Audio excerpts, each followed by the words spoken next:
Bon, bien le bonjour à tous, j'espère que vous allez bien. Éclairage pas terrible, hein.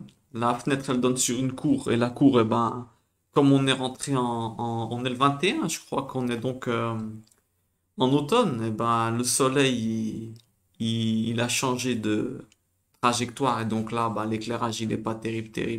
Et comme on va pas allumer la lumière quand même à cette heure-ci, il faut quand même préserver un peu l'environnement, hein. On va quand même pas exagérer. Mais bon, comme d'habitude, l'important c'est ce qu'on va se dire et pas plutôt ce que vous allez voir, quoi. Bon, bref. Alors, on dédicace nos enseignements comme d'habitude à toutes les personnes qui sont malades et à toutes les personnes qui se sentent seules. On souhaite que Dieu les guérisse et les soigne et les apaise et que ceux qui se sentent seuls, qu'ils fassent en sorte qu'ils tombent sur nos vidéos. Comme ça, ils laissent un petit commentaire et on apprend à se connaître. On n'a pas le droit d'être seul. On n'a pas le droit. C'est interdit. Bref. Thème du jour. Comment reconnaître un faux guide?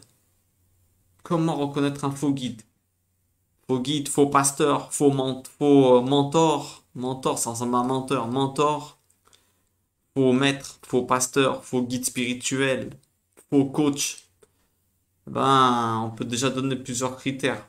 On va donner des critères intéressants. S'il a un bonnet noir, partez en courant.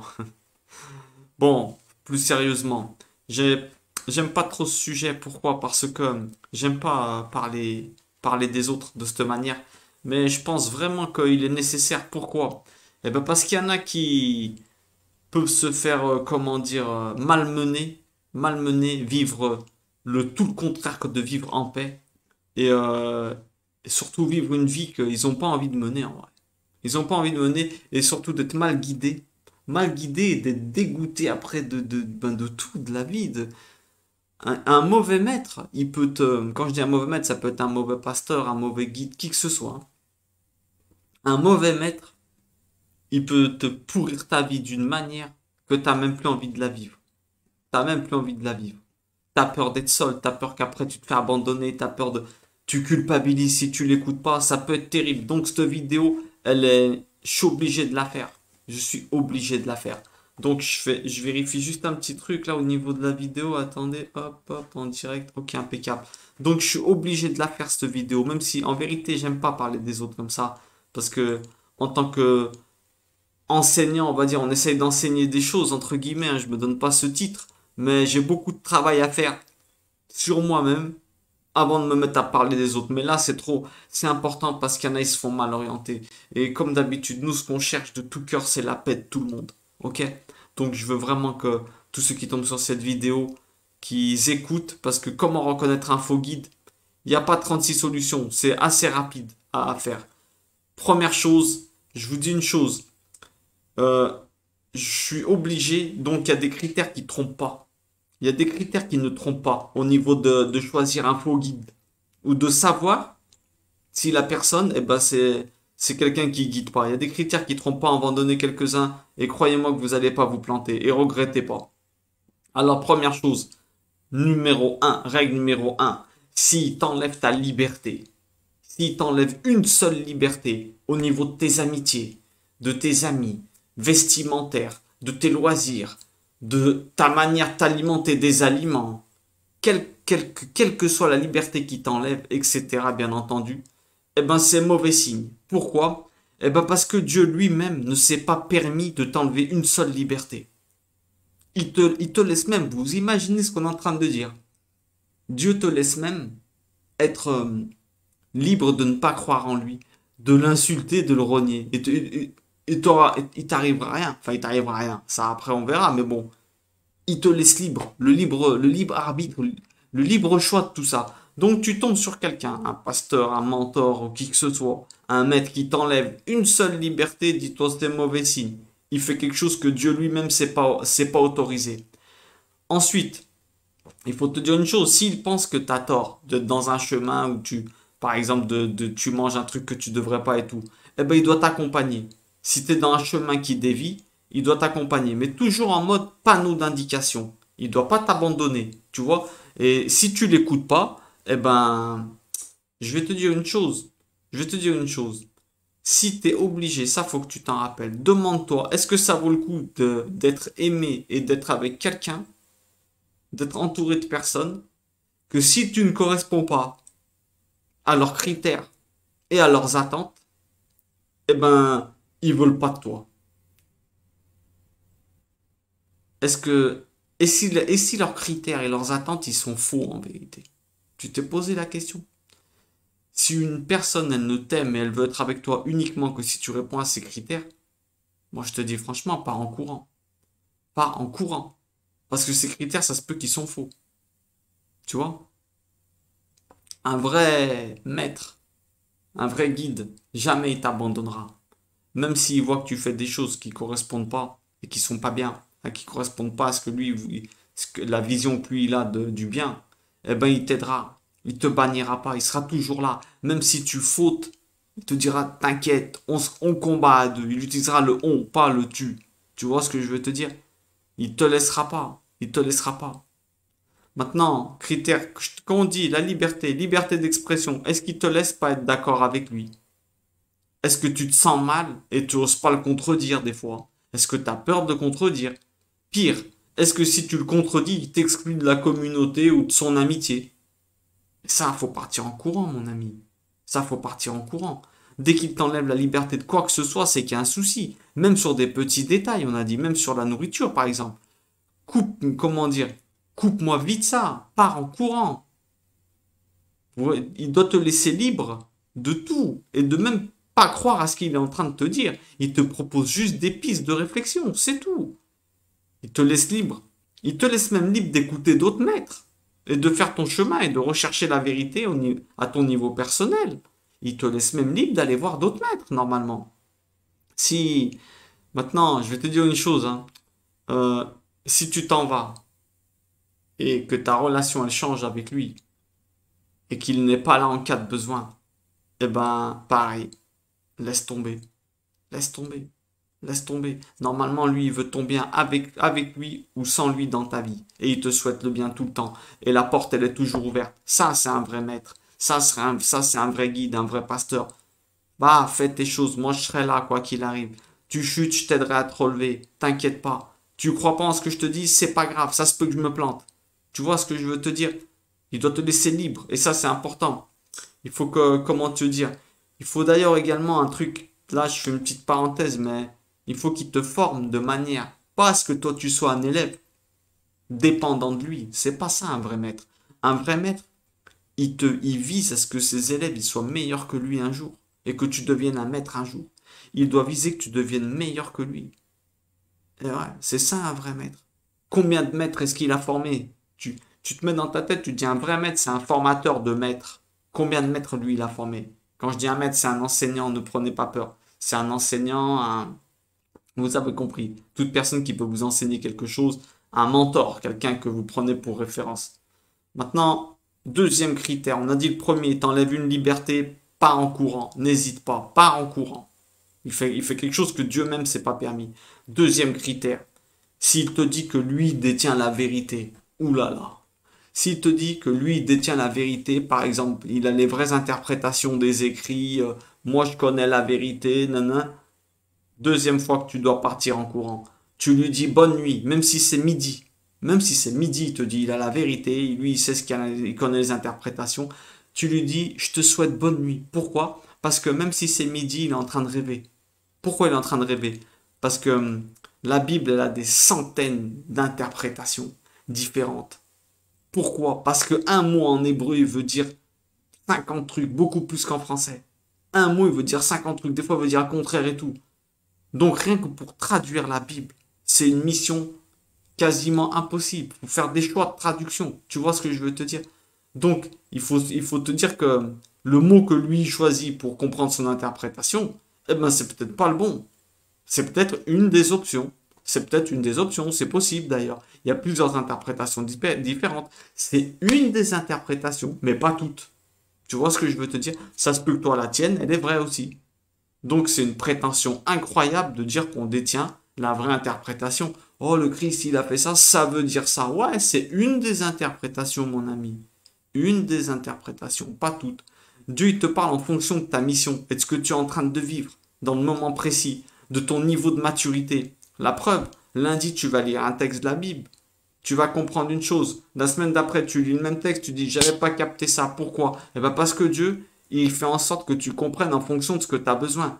Il peut pas parler à Paul de la même manière qu'il va parler à Jacques. Pourquoi? Eh ben parce qu'ils ont ils ont les deux une mission différente. Tu vois ce que je veux te dire? Si Paul, il doit devenir docteur, eh ben Dieu, il peut pas lui parler de la même manière avec les écrits que Patrick qui doit devenir professeur. Attention, quand on dit plusieurs interprétations, ne me faites pas dire ce que je n'ai pas dit. On parle pas des grandes valeurs, hein, des 10 commandements, des choses qui bougent pas. Que Dieu, il est unique et qu'il faut faire du bien aux autres. Attention, on parle pas de ça. Comment dire? Il faut faire attention. Toi, du moment que ton interprétation, elle va dans ce sens-là, qu'il y a un Dieu unique, hein, qu'il y a un Dieu unique et qu'il faut faire aux autres le bien autour de toi, il faut leur faire ce que tu aimerais que ce que tu veux qu'on te fasse. Et ben, du moment que ton interprétation, elle te rend meilleur, elle te sert à améliorer le monde, et que ça va pas à l'encontre des grandes lignes, bien entendu, des commandements de Dieu, eh ben, qui te dit qu'elle est fausse? Elle est certainement vraie, ton interprétation. D'accord? Ça se peut que tu as capté des messages que personne d'autre a capté. C'est normal. Dieu, il te parle à toi personnellement. Il est dit, il est panim. Panim, c'est au pluriel. Il est plusieurs visages. Pourquoi? Parce que nous, on a plusieurs visages. Alors, il nous parle à nous de manière différente. À chacun, pour lui, on est des êtres uniques. Un jeune converti, il peut donner des leçons même au meilleur pasteur du monde. Il peut dire, tiens, j'ai compris ça. Et le pasteur peut dire, waouh, j'avais pas capté. Eh ben ouais. Donc, va chercher la Torah chez les autres. La Torah, ça veut dire enseignement. Va chercher l'enseignement des autres.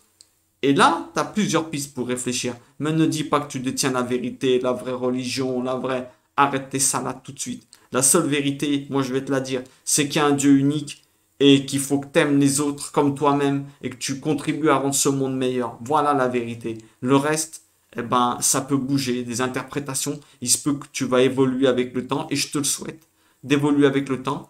Et tant que tu ne dévies pas du chemin qui est croire en un Dieu unique et être ici pour rendre ce monde meilleur, tu dois vite comprendre que tu n'es pas là pour toi. Dès que tu es là-dedans, continue, t'inquiète pas, Dieu va t'éclairer. Mais si tu croises quelqu'un qui te dit attention, ça veut dire ça et ça, tu lui dis bonne nuit.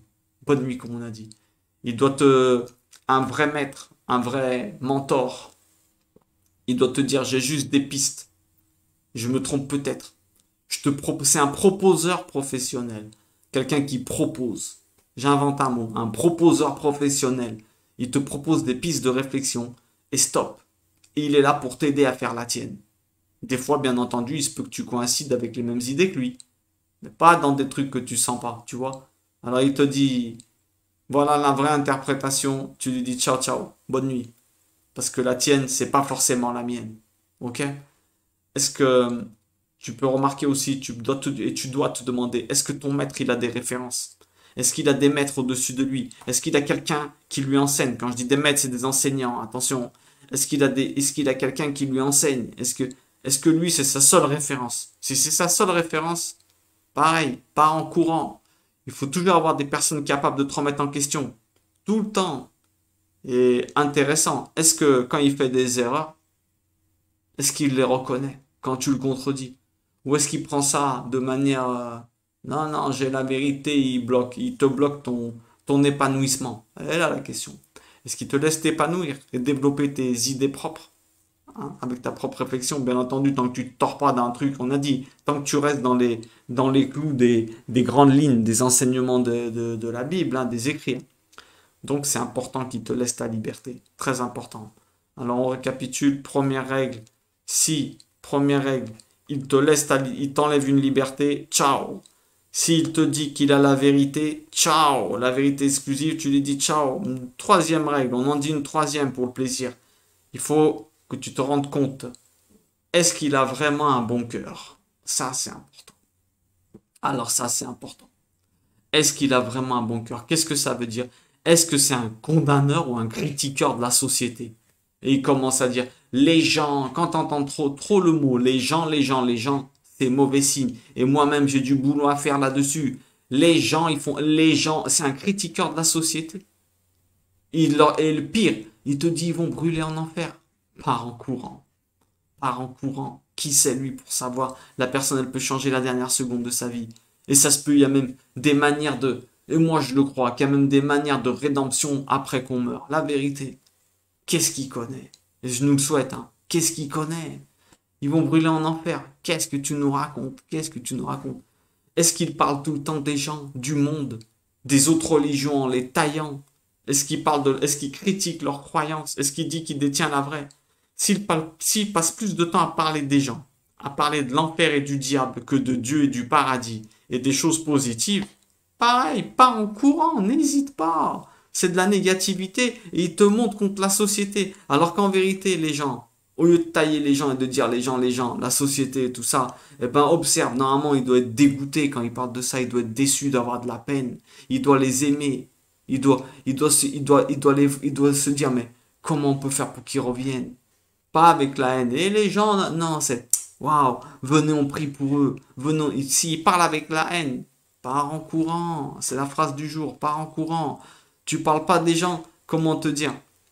Si tu en parles, tu parles pas des gens avec la haine. Un vrai leader, il parle des gens avec de la peine, pas avec de la haine. Surtout ceux qui se tordent parce qu'il sait que c'est des victimes, victimes de l'esprit mauvais. Il sait très bien que tout le monde a une partie bonne en lui, sinon il serait mort. T'aurais pas le souffle de Dieu en toi, tu meurs. Le jour où c'est fini et on peut plus rien faire de toi, bim. Si une personne elle est encore dans ce monde, c'est que Dieu y croit en elle. Qui tu es toi pour la condamner? La vérité, mais qui tu es toi pour la condamner? À tout moment, elle peut switcher et elle peut changer dans sa tête. Il peut changer les pierres en pain à tout moment. Imagine-toi une chose, quand on se met à parler des gens, de la société. Tu vois, il faut traiter les autres comme si c'était tes enfants et tes frères. S'ils font n'importe quoi, tirer le crier sous les toits et critiquer. Ben, tu parles des enfants de Dieu là. Si tu as vraiment son ADN, si tu es vraiment son fils, tu es dégoûté.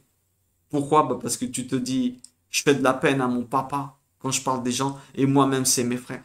À aucun moment je dois ressentir de la haine. Je dois sentir de la compassion et intercéder pour eux.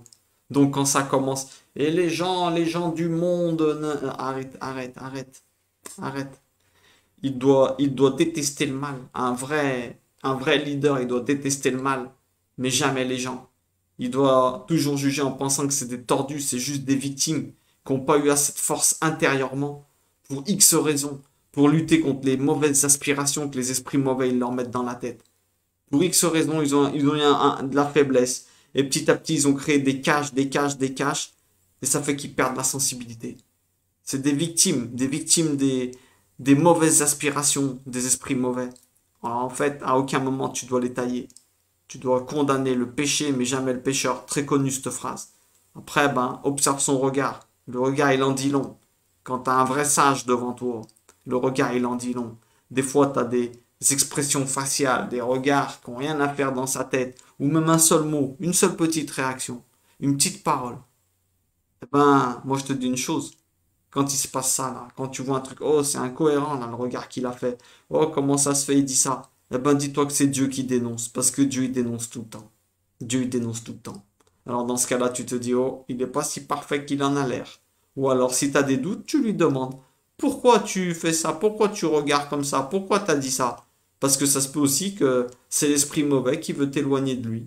Alors, faut toujours vérifier. Ne reste pas avec des doutes, tu vois. Après, si t'en vois trois ou quatre fois, tu vois regarde des gens de travers et tout, dis, laisse tomber. Maintenant, on peut finir avec des critères comme ça, là. Observe aussi les relations. Allez, quelques critères. Quatrième critère, observe la relation qu'il a avec lui-même, son caractère, ses combats personnels, le niveau de rigueur qu'il a avec lui-même. Pas avec les autres, avec lui. Est-ce que ça se voit qu'il mène des combats contre ses mauvais penchants? Est-ce que quand il se trompe, il dit ouais, excusez-moi, c'est vrai. Est-ce que c'est une personne qui a de la facilité à demander pardon?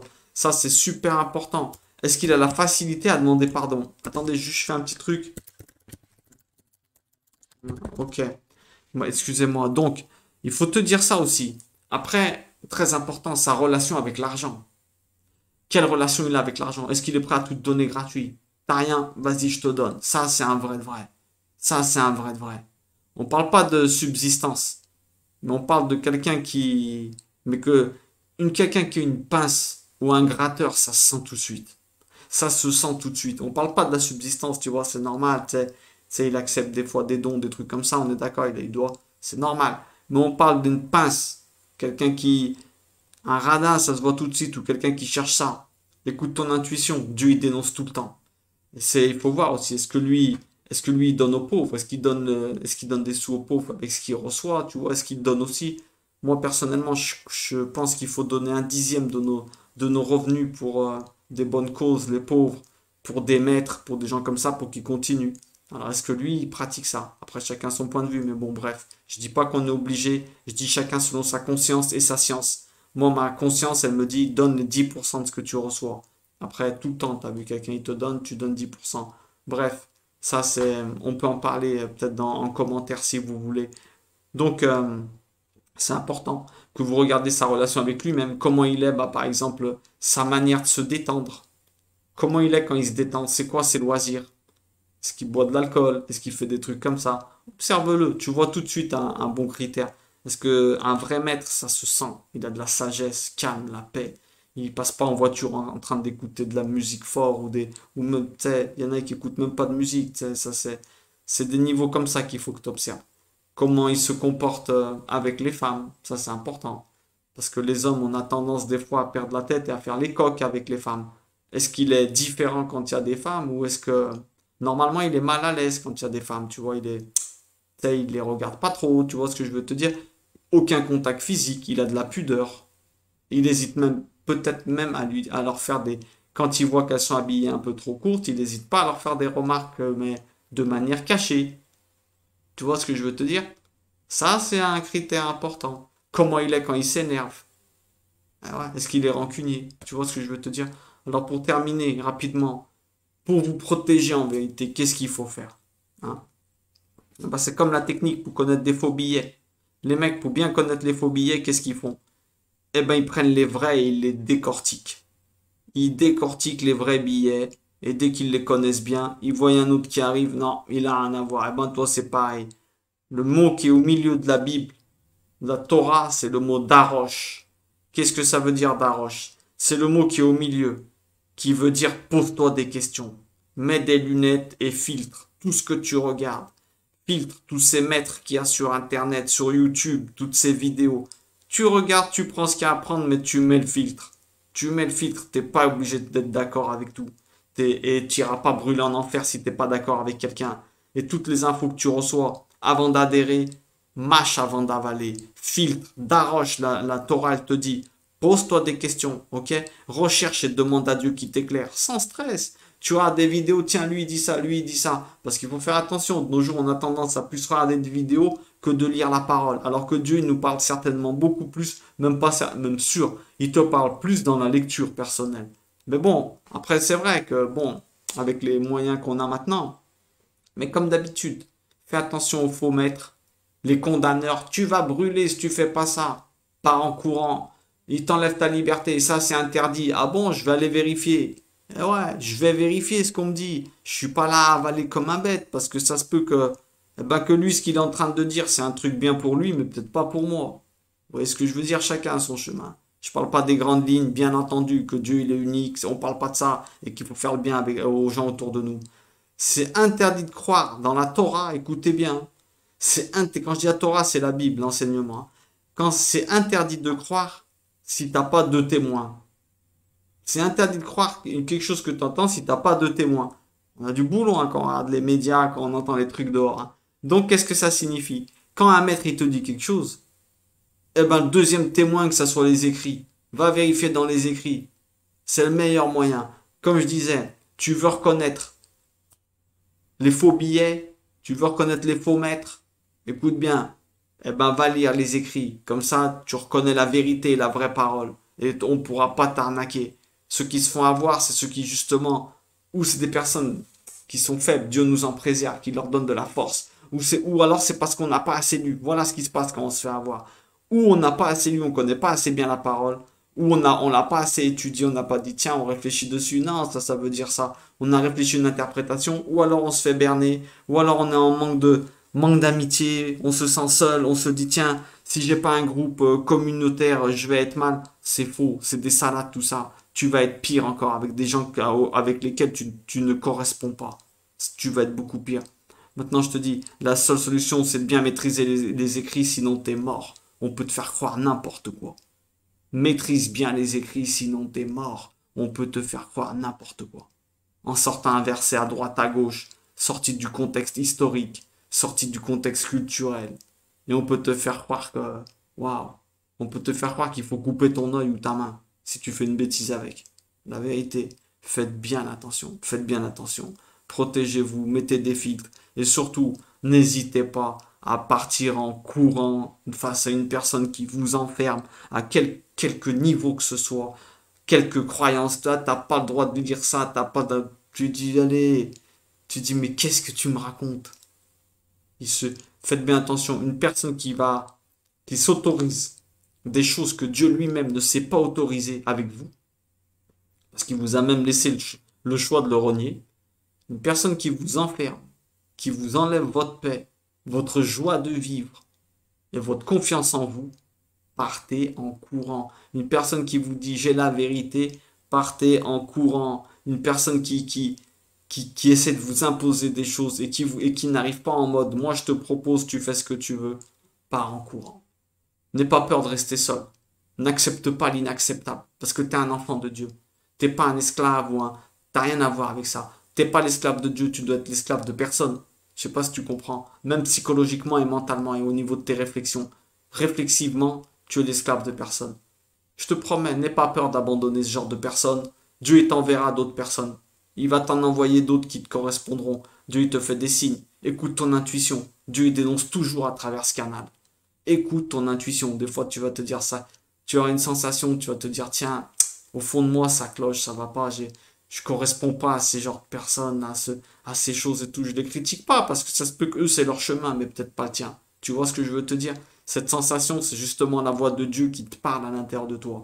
Il te parle à travers tes intuitions et il te dit, t'es pas fait pour ça. Mais n'oubliez jamais, quelqu'un qui t'enlève une liberté, qui te dit si tu le fais pas, t'es plus des nôtres. Tu le fais pas, t'es plus des nôtres. Mais tant mieux, je veux pas être des nôtres, tu me rends un service. Tu me rends un service de pas être des vôtres. La vérité, tu me rends un service. Celui qui t'enferme, c'est le diable, c'est pas Dieu. Dieu te propose la liberté. Et d'ailleurs, c'est pour ça que le diable, il se sert de ça avec les non-croyants. Il leur fait croire que la croyance, c'est un enfermement, alors qu'en fait, en vérité, c'est lui qui t'enferme. Donc, voilà, que Dieu fasse qu'on ne croise pas ce genre de personnes dans notre vie, qu'on ne croise jamais ce genre de personnes dans notre vie, parce que c'est pas facile après, je sais très bien, des fois on peut me mettre sans... quand on quitte une croyance, une communauté ou quelqu'un, ben on se dit, waouh, on culpabilise, est-ce que j'ai raison et tout. Mais la vérité, n'oublie pas, il n'y a qu'un seul chemin. Personne ne détient la vraie vérité. Il n'y a qu'une seule vérité. Dieu unique. Dieu unique. Et faire aux autres que tu aimerais qu'on te fasse. Et continue à avancer dans ce chemin-là. Lis la Bible. Lis-la tous les jours. Et je te promets que Dieu va s'occuper tout seul de ton chemin. Si tu croises des gens qui n'ont rien à faire dans ta vie, n'aie pas peur. N'aie pas peur. Tant que Dieu est là avec toi, je te promets il est capable de te faire arriver tes meilleurs amis même à 80 ans. Et encore plus maintenant avec Internet. T'envoies un commentaire, oh comment ça va? Waouh. Tu te fais des amis comme ça. Et des gens qui peuvent te donner des conseils et t'écouter beaucoup mieux que tu pouvais croire. D'accord? Donc voilà ce que je voulais dire. Que Dieu vous bénisse et vous donne la force de vous séparer de personnes qui vous font du mal et qui vous enlèvent votre paix. N'oubliez pas, il y a un écrit qui dit, c'est un commandement de t'éloigner des personnes qui t'enlèvent ta confiance en toi et ta joie de vivre. Bah là, on rajoute pas hein, à cette phrase, mais on va dire pour cette vidéo, et qui t'enlève quelconque liberté que ce soit. Si c'est pour ton bien, il doit t'accompagner à ce que toi, tu aies la force d'enlever tout seul. Tu vois ce que je veux te dire? Pas te rejeter ou te renier. Que Dieu nous guide. Que Dieu nous guide et qu'il vous bénisse à tous. Qu'il vous bénisse à tous. Ok? Allez, passez une bonne fin de journée.